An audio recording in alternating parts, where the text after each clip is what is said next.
If we have 200K to invest into rental income properties, what is the benefit of financing 3 of them over buying 1 in cash and having a higher cash flow? All right. So the first benefit that you'll have from financing 3 rental properties versus buying 1 is a higher return on investment. When you are using other people's money, when you're using financing, you're able to use that leverage and you're able to earn a higher return on investment. So that's typically the best reason, or the number one reason people go to financing. In addition, something that is also really critical is diversification within your real estate portfolio. The reality is that for every rental property, at some point, that resident is going to move out. And no matter how great your property manager is, when your resident moves out, that's the most painful time for you as a property owner.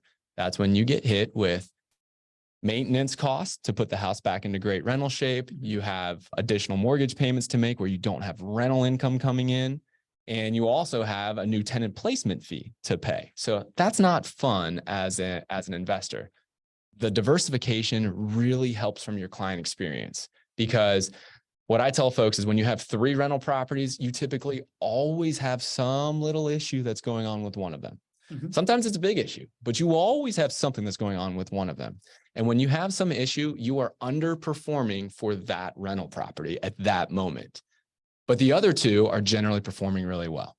And you are overperforming for those other 2 when they're rented and all of that other good stuff is happening, no maintenance, things like that. So the overperforming of 2 balances out the underperforming of 1, and you're steady. And that's really key for you to stay in this asset class and enjoy it for a full market cycle so you can benefit from all of them. Those are the upside to doing it. What's the downside? Because I'm looking and ChatGPT gave us like a upside and downside to it. What's the downside to getting 3 instead of 1? You have less cash flow coming in. If you buy 1 property and you have all of that cash flow coming in because you don't have a mortgage, you'll have more cash flow coming to you on a monthly basis. Whatever property, whether you're doing it yourself or you're picking a property manager, right, you need to keep in mind how capable is this property manager, right? Like kind of the things that we talked about in the past of like, is this a professional property management company or is this Uncle Sal? Right. And like, do they have enough employees where they are, dedicated, specification of labor, right? So like one person is driving one outcome versus like trying to manage 10 properties and leasing them and also maintenance and all these different things, right? As opposed to somebody that's in charge of leasing, somebody that's in charge of maintenance, somebody that's in charge of like ROI, stuff like that, right? Love it. Cool.